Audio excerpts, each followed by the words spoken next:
जय हिंद दोस्तों, UPSC daily MCQ series में आप सभी का स्वागत है। मैं हूं मयूर मोगरे और इस वीडियो में काफ़ी इंटरेस्टिंग एमसीक्यूज हम देखने वाले हैं, डिस्कस करने वाले हैं, जो हमारे एग्जाम पॉइंट ऑफ व्यू से बहुत इंपॉर्टेंट हो सकते हैं और हमें सक्सेस दिलाने में काफ़ी हेल्प कर सकते हैं। स्टडी IQ के पेन ड्राइव और टैबलेट कोर्सेस अवेलेबल है अलग अलग एग्जाम्स के लिए, जैसे कि UGC net, NABARD, UPSC, state PSC, law exam. आप विजिट कर सकते हो studiiq.com या फिर इन नंबर्स पे कॉल करके आप फर्दर इन्फॉर्मेशन पा सकते हो। मेरी वीडियो से रिलेटेड अगर कोई भी डाउट आता है तो आप मुझे फेसबुक या फिर इंस्टाग्राम पर फॉलो कर सकते हो और आप PDF के लिए मुझे t.me/मयूर इस टेलीग्राम चैनल पर फॉलो कर सकते हो। अब यहाँ पर पहला क्वेश्चन आता है क्यूमुलस क्लाउड के बारे में।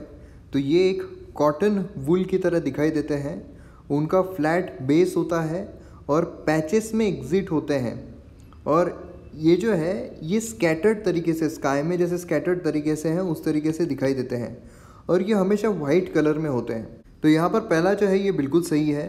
दूसरा अगर हम देखते हैं तो ये भी बिल्कुल सही है, लेकिन तीसरा गलत है। जो सीरियस क्लाउड होते हैं ये हमेशा वाइट कलर में होते हैं। ये जो क्यूमुलस क्लाउड है ये वाइट कलर में हमेशा नहीं होते हैं, इसलिए ये गलत हो जाता है। जवाब रहेगा 1 और 2। तो यहाँ पर आप देख सकते हो जो क्यूमुलस क्लाउड है ये कॉटन वूल की तरह दिखाई देते हैं। जनरली 4000 मीटर से 7000 मीटर की हाइट पर बनते हैं और ये स्कैटर्ड तरीके से नज़र आते हैं, और उसी तरीके से इनके फ्लैट बेस होते हैं और हमेशा वाइट कलर में नहीं होते हैं, क्योंकि जो सीरियस क्लाउड है ये हमेशा वाइट कलर में दिखाई देते हैं। नेक्स्ट यहाँ पर आता है जो मेडिटेरियन क्लाइमेट है उसके बारे में आपको स्टेटमेंट बताना है।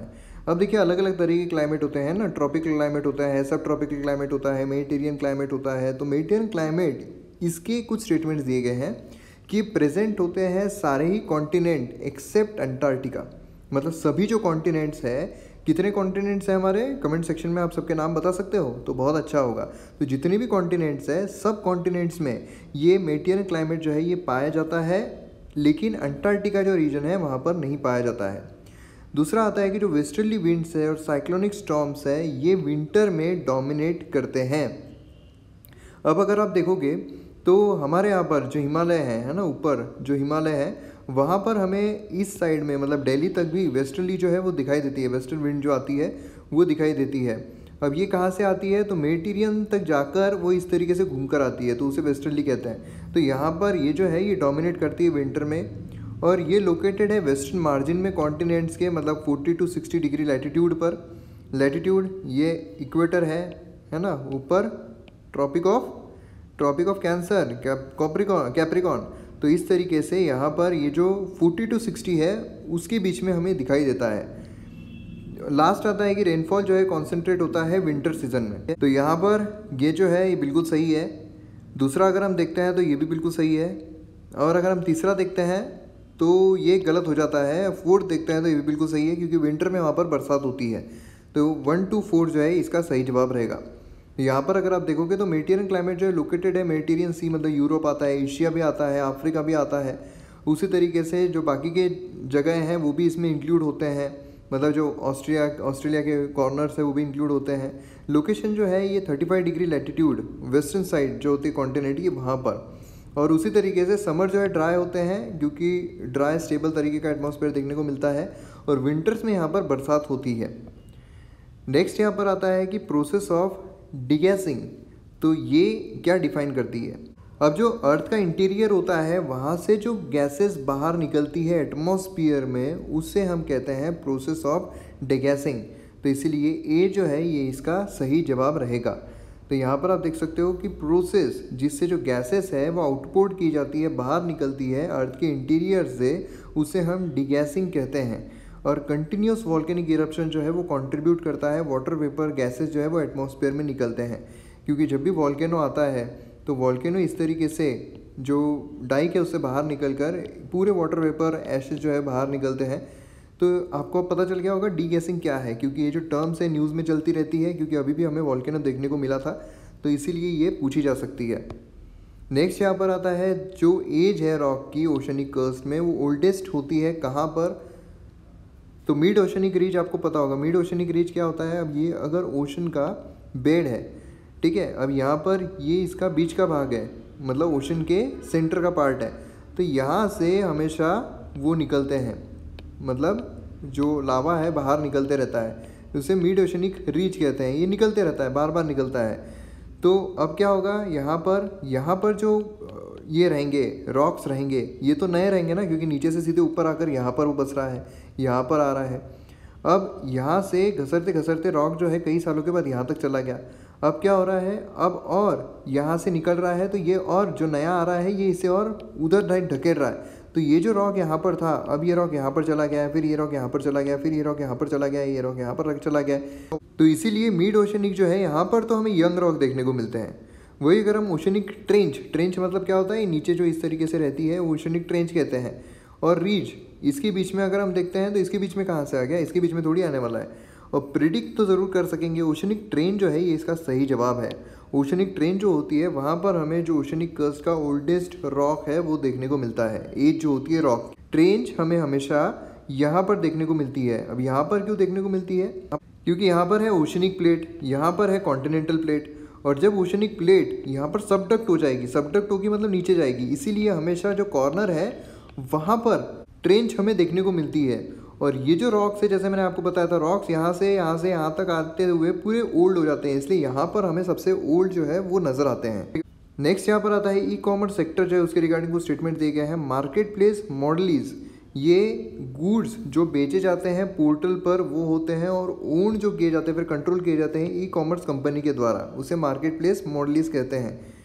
अब दूसरा आता है कि इन्वेंटरी आता है इसमें। इन्वेंटरी बेस्ड मॉडल जो होता है वो होता है जहाँ पर ई कॉमर्स फर्म जो है वो एक प्लेटफॉर्म के ज़रिए एक्ट करती है बायर्स और सेलर के ज़रिए। मतलब जैसे कि है अमेज़ॉन। अब अमेज़ॉन क्या करता है कि आपके पास कोई प्रोडक्ट है तो आप अमेज़ॉन यहाँ पर अपलोड कर दो कि हमारा ये प्रोडक्ट है, और जो बायर रहेगा वो क्या करेगा, अमेज़ॉन पर चेक करेगा और वो आपसे ख़रीद लेगा। मतलब अमेज़ॉन क्या कर रहा है यहाँ पर, एक मीडिएटर की तरह परफॉर्म कर रहा है, मतलब एक प्लेटफॉर्म की तरह परफॉर्म कर रहा है सिर्फ। और एफडीआई जो है वो अलाउड है ई कॉमर्स कंपनीज़ में मार्केट प्लेस मॉडल में। दो तरीके के मॉडल होते हैं, इन्वेंटरी बेस्ड होता है और मार्केट प्लेस मॉडल होता है।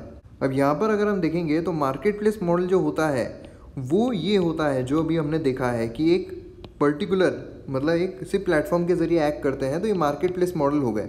इसमें कोई भी आ सकता है, मेरे पास कोई प्रोडक्ट है तो मैं अमेज़ॉन पे डाल सकता हूँ, आप ख़रीद लोगे, तो इस तरीके से होता है। लेकिन इन्वेंटरी में क्या होता है कि उन्हीं की वेबसाइट होती है, मतलब मेरी ही कोई वेबसाइट है और मेरा ही प्रोडक्ट मैं बेच रहा हूँ, तो उसे इन्वेंटरी बेस्ड मॉडल कहते हैं।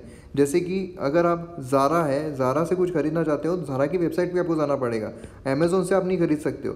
तो ज़ारा की वेबसाइट पे आप चले गए, वहाँ से आपने खरीदी, तो वो इन्वेंटरी बेस्ड हो गया।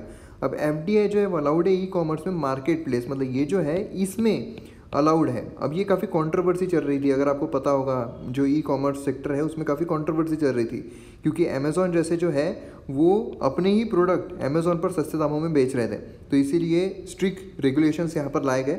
तो यहाँ पर दोनों देखेंगे तो हम उल्टे हो गए हैं, तो ये भी गलत है, ये भी गलत है, ये बिल्कुल सही है। जवाब रहेगा बी 3 ओनली। यहाँ पर आप देख सकते हो ई कॉमर्स कंपनी जो ऑपरेट करती है दो मॉडल में, इन्वेंटरी और मार्केट बेस्ड मॉडल। इन्वेंटरी और मार्केट बेस मैंने आपको दोनों समझाए हैं। और एफडीआई जो है वो ई कॉमर्स कंपनीज मतलब मार्केट प्लेस मॉडल जो है उसमें अलाउड है। नेक्स्ट यहाँ पर आता है कि ड्राई एडियाबेटिक रेट, ये कांस्टेंट है, रहता है सभी जगहों पर, लेकिन जो वेट एडियाबेटिक रेट है ये वेरिएबल रहता है। ड्राई एडियाबेटिक रेट और वेट एडियाबेटिक रेट जो है ये दोनों वेरिएबल रहते हैं। लोकल लैप्स रेट ये हमेशा ज़्यादा रहता है ड्राई एडियाबेटिक रेट से। अब यहाँ पर अगर हम देखेंगे तो ये दोनों जो स्टेटमेंट है दोनों एक दूसरे कॉन्ट्राडिक्ट करते हैं, दोनों में से एक ही सही रह सकता है। इसीलिए यहाँ पर पहला जो है बिल्कुल सही है, ड्राई एडियाबेटिक रेट ये कांस्टेंट रहता है और वेट जो है वो वेरिएबल रहता है, चेंज होते रहता है। तो दूसरा जो है वो गलत हो जाता है। तीसरा अगर देखते हैं तो ये भी गलत हो जाता है, जवाब रहेगा 1 ओनली। तो यहाँ पर आप देख सकते हो ड्राई एडियाबेटिक रेट जो है फिजिकल प्रोसेस है, मतलब rate of cooling and warming is constant through out the globe. मतलब रेट जो होता है ठंडा होने का और गर्म होने का ये कांस्टेंट रहता है पूरे ग्लोब का अगर हम देखेंगे। लेकिन जो वाटर वेपर है वो कंडेंस होना शुरू हो जाते हैं एयर पार्सल में और लेटेंट हीट रिलीज़ करते हैं, और लेटेंट हीट जो है वो टेम्परेचर इंक्रीज़ करने की कोशिश करती है। अब इस वजह से क्या होता है, तो एडियाबेटिक कूलिंग और हीटिंग होती है लेटेंट हीट जनरेशन की वजह से, और इसी वजह से जो वेट एडियाबेटिक रेट है वो सेम नहीं रहता है, कांस्टेंट नहीं रहता है, चेंज होते रहता है, वेरिएबल होता है। तो ये है हमारे वीडियो का एंड। वीडियो आपको पसंद आता है तो आप शेयर ज़रूर कीजिए। मिलते हैं हम अगले वीडियो में। जय हिंद।